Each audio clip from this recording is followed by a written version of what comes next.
ভাইরে ভাই, যার চোখ আছে সে যেন ওই ভিডিওটি শেয়ার করতে না ভুলে যায়। শেয়ার করে দেন না, যেন অন্য কেউ দেখে বাচ্চাদের জন্য মন থেকে দোয়া করতে পারে।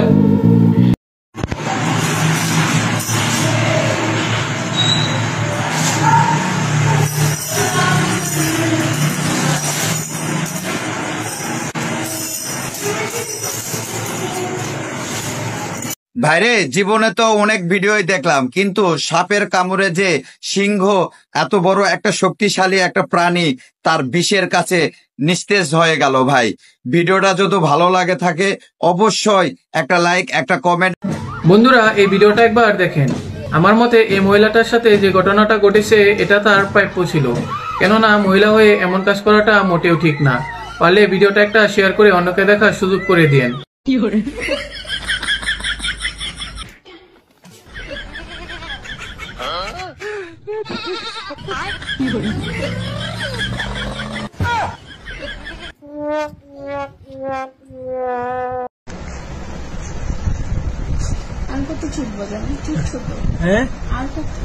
কেন চুদার খাইস মিটে নাই কেন? আরো দাও চুদো এখন না কইতাছো তুমি উইটা খারাইতে পারতেছ না। বাইরে ভাই যতই দেখি ততই অবাক লাগে। মানুষ সাপ দেখলে দূরে সরে, আর এই ভাইটাকে দেখেন সাপ দেখলে ঝাঁপিয়ে পড়ে। সাপ যেন এই ভাইটির হাতের খেলনা। সত্যি ভাই অসাধারণ। ভিডিওটি লক্ষ্য করুন। এই পৃথিবীতে সাপ তো ছাড়া শুধু একজনই ভালোবাসা, সেটা হলো মা। দেখুন না, এই গরুটির বাচ্চা শিলাবৃষ্টিতে আটকা পড়ে গেছে, তার মা তাকে কি সুন্দর করে হেফাজত করে রেখেছে। মাকে ভালোবাসলে ভিডিওটি সবাই। প্রিয় বন্ধুরা, দেখুন এই ফুটেজটা হেলিকপ্টার থেকে নেওয়া। দেখুন একটা কত বড় সাপ এই হাতিটাকে কিভাবে ধরে খেয়ে ফেলতে চাচ্ছে। দেখুন এই জঙ্গল থেকে হাতিটা এসেছিল পানি খাওয়ার জন্য, তারপরে দেখুন সাপটা হাতিটাকে কিভাবে। স্টারের জন্য আপনাদের আর কষ্ট করতে হবে না, কারণ আমি করে রেখেছি অটো স্টার সেটআপ। আমার এই ভিডিওটা শেয়ার করে আপনি আপনার প্রোফাইলে 10 মিনিট পর চেক করে দেখুন 10টা করে স্টার গেছে কিনা। যদি না যায় তাহলে আবার কমেন্ট করে আমাকে জানান।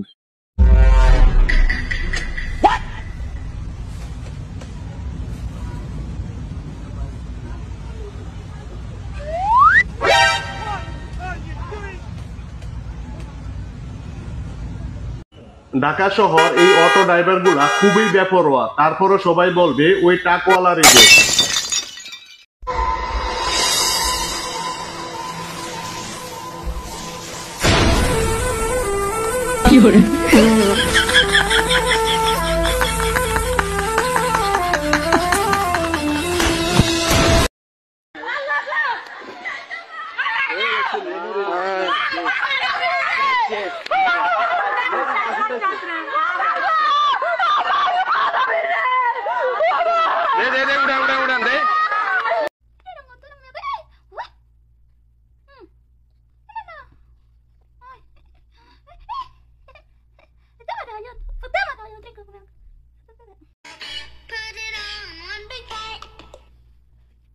ব্রাহ্মণবাড়িয়ার সমাচার সত্য প্রকাশে নির্ভীক। 13 মাসে পবিত্র কোরআনের হাফেজ হলো 8 বছরের শিশু মাসেকুর। ব্রাহ্মণবাড়িয়া সমাচারে বিস্তারিত।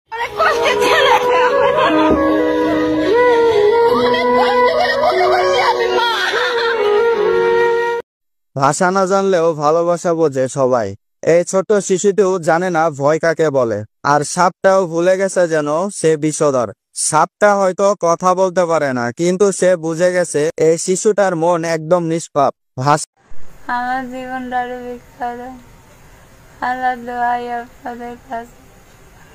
আপনারা একটু আমার দিকে একটু চোখ দিলে। মাশাআল্লাহ, এই বোনটার প্রতিভাটা একবার দেখুন। সে কত কষ্ট করে এই বোর্ডটা তৈরি করেছে। এই ভিডিওটা শেয়ার করতে আপনার 1 সেকেন্ডও লাগবে না, শেয়ার করে দিয়েন। এবার সাউথ আফ্রিকার সমুদ্রের গভীরে মিলল পবিত্র আল কোরআন, যেখানে সূরা নূরের আয়াত কিন্তু সে সময় খোলা ছিল। কিন্তু এখানে কোরআন কিভাবে এলো? এর সাথে কি কোনো অতীত ঘটনা জড়িয়ে আছে? সমুদ্রের গভীরে সূরা নূরের আয়াত খোলা অবস্থায় পবিত্র কোরআন খোঁজে